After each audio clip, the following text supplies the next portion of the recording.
Two Marcs in a workshop. So it's a freezing cold January morning, and we're standing here waiting for the BMW G310R to arrive. Expect it any time this morning. It's coming down from Leeds.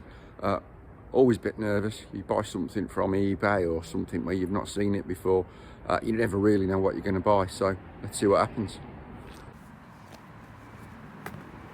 Our bike's just arrived, so we got Kev at Bike Transit. We'll put his details in the comment section because Kev's been brilliant all the way through this. And bike's looking actually better than we were hoping. It looks all right. I can see it's all professionally strapped in, and yeah, it looks pretty clean. A couple of little bits and bobs on the fairings which were described by the seller. We're going to do some stuff with that in a later video, so we'll come back to that another day. But yeah, pretty happy with how it's gone so far. So that's Kev, Bike Transit. Top man, done a great job for us. Recommend him to anybody. Thank you. Thank you very much. And there she is. Bike's out in the open air, and we'll see if we can get it fired up a bit later on. But the first thing is to get on the diagnostic and try and work out mileage, make sure everything's good, straight, VIN numbers match. We think the wrong ECU's on the bike, but we've been supplied a second ECU, which should be the original. So we're going to refit that because we want to do things properly. So I got Amelia at the workshop today. This is my daughter Amelia, and Amelia's going to explain to you what she's doing. What are you doing, Mel? I don't know. You don't know? I do. I'm replacing my door hinge on my FIAT. Oh yeah, because it's a roller skate and it all fell to pieces. Yeah, look, like the old eternal FIAT 500 door handle problem. Fixed for about £5 off a part of eBay. But how long have you had the part for, Amelia? About a week. Tell the truth, not a week. About a month. About a month, yeah. And it's taken her that long to get here. So she put her BMW trade hat on. Have you broke something? No. No, just scared yourself.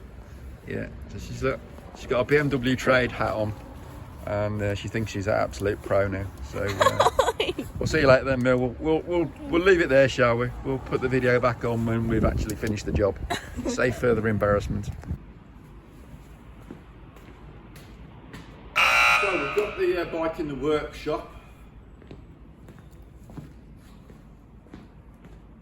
So we've got the bike in the workshop.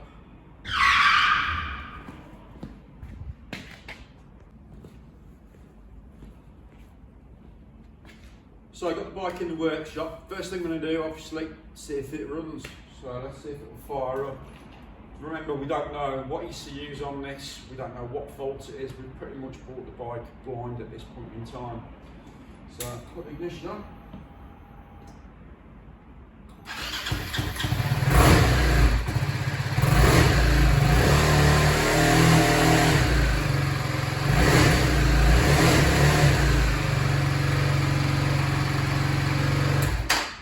Good news, we've got some life, but it's not revving beyond about 4,000–5,000 RPM.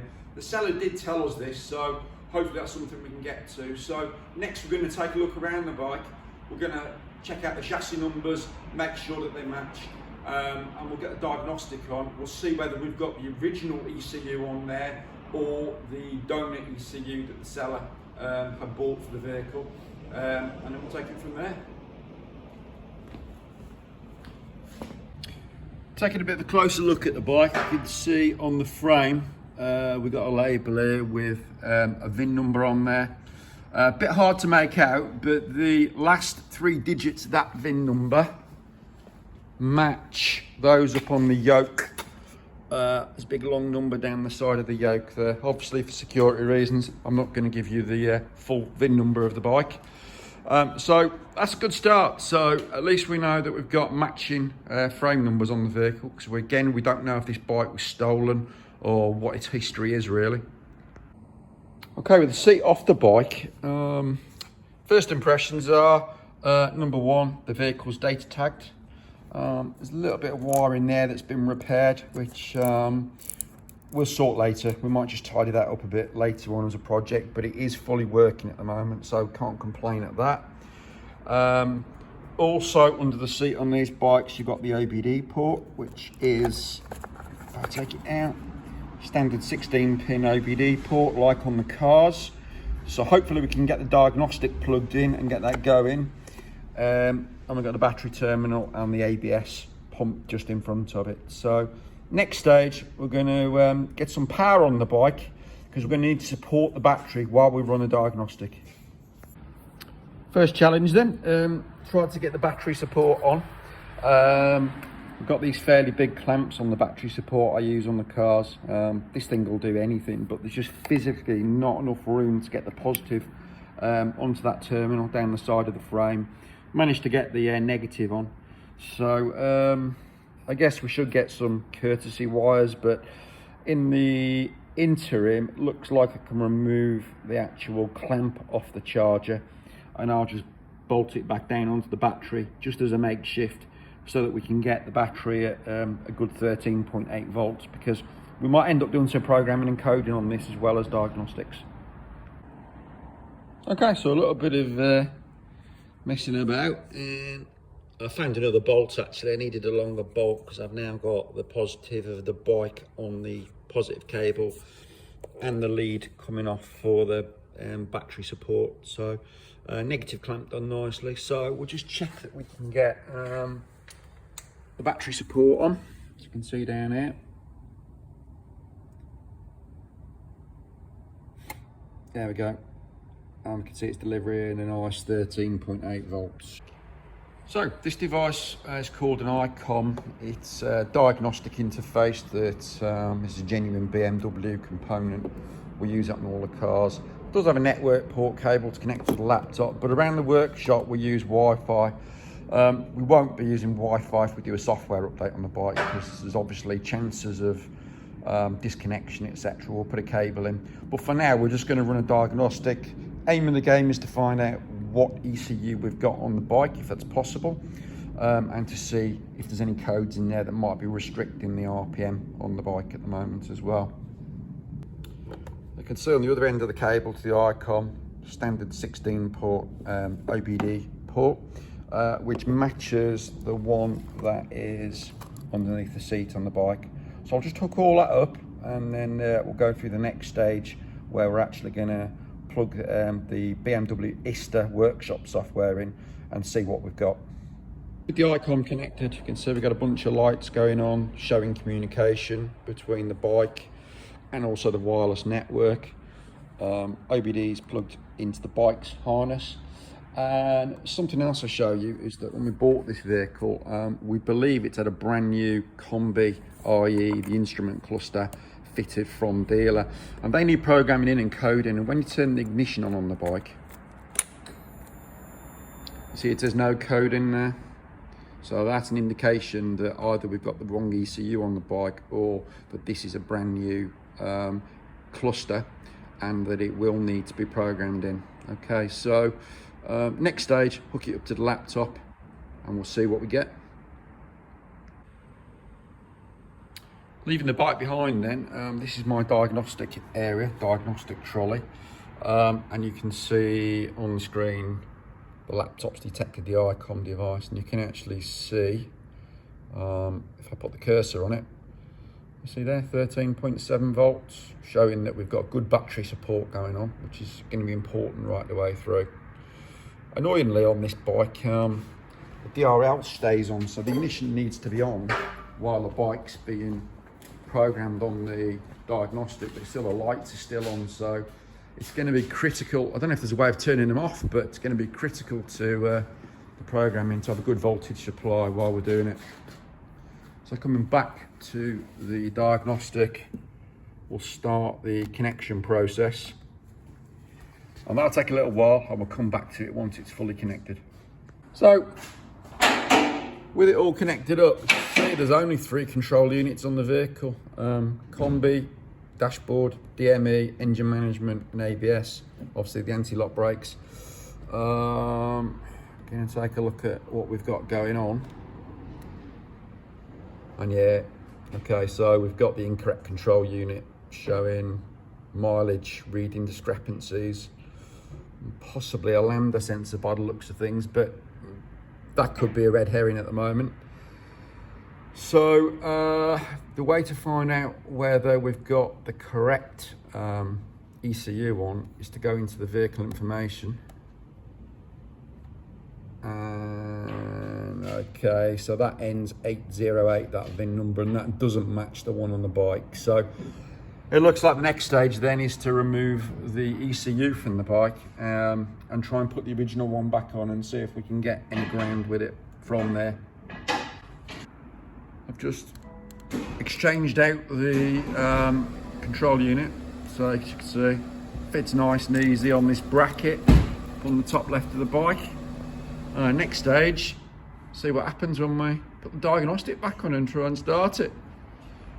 Meanwhile, Marc's monkeying about over there. Don't know what he's doing. What are you doing, Marc? Got any ideas? Not a jot. Not a clue. Not a jot. Not a clue. Leave him to it then.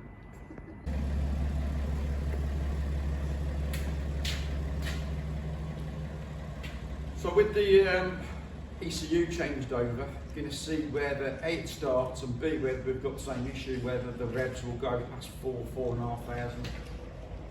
So it starts.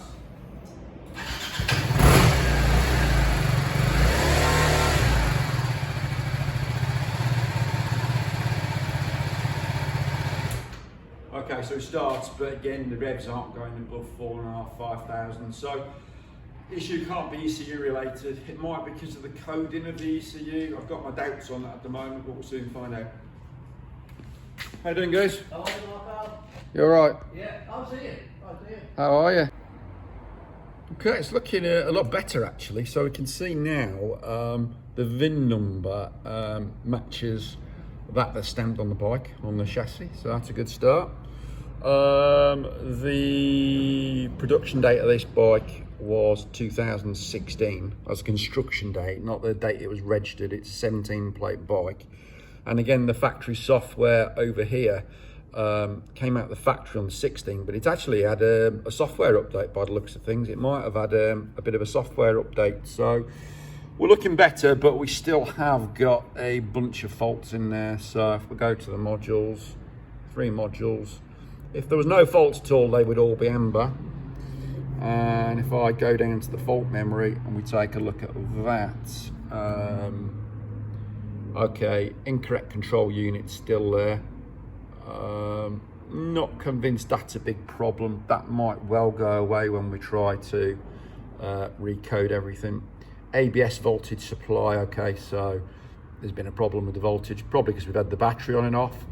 Again, we've got instrument panel readings and ABS. Okay, so we will go from there. I think the first stage though is to just try and clear all the error codes, and we'll just see what comes back. So if I go to delete the fault memory, and then we'll see what comes back, if anything. So let's do a terminal change on the ignition.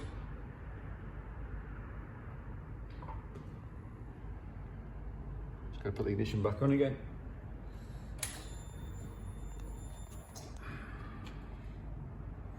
We've still got faults, great. Okay, so maybe not quite so many. 4 faults down there, and incorrect control unit again. Coding panel errors and the missing combi. So I really am at this point just clutching at straws, because normally we do cars and we don't know anything about these bikes at the moment. But what I'm hoping is that if I was to run a software update on this now, that we can get it to the point where all of those codes disappear and go away. So next thing is I'm going to hook up a different laptop with better software on, and we're going to run a software update. So let's see how Amelia's getting on. How you getting on, Amelia? Just finished.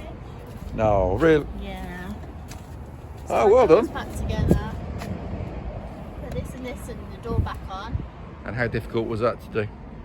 Not very difficult at all. How long did it take you? About half an hour. No, not even. About 15 minutes. Yeah. Good job. Let's see if it works. Come on out the car. I want to check your workmanship. Right. I don't know whether I've locked my car.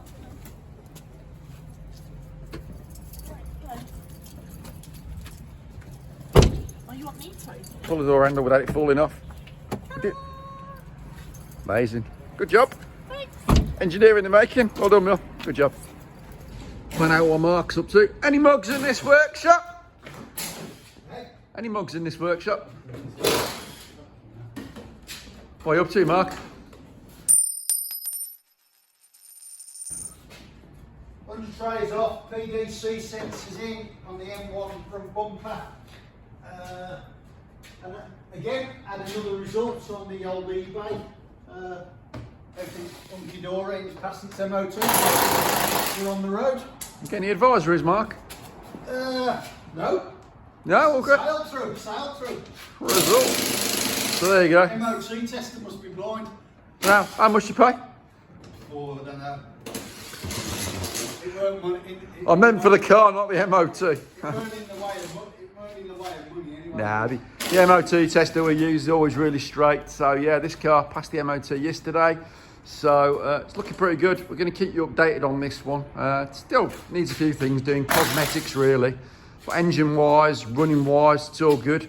I mean, give you an idea, I think Marc paid, what'd you pay, Marc? About 1,100 quid? 1,100. 1,100 quid, few parts. Obviously he did the timing chain and stuff on it, but it's coming along quite nicely. And we got that alongside the bike that we're still working on in the workshop, the BMW G310R. Following that in a separate trail. And we got a customer car on the workshop as well. And again, it's another N47 engine with timing chain issues. So the engine's actually out and Marc's rebuilt it. He's just waiting for a couple of bits and bobs to the rear timing cover to arrive.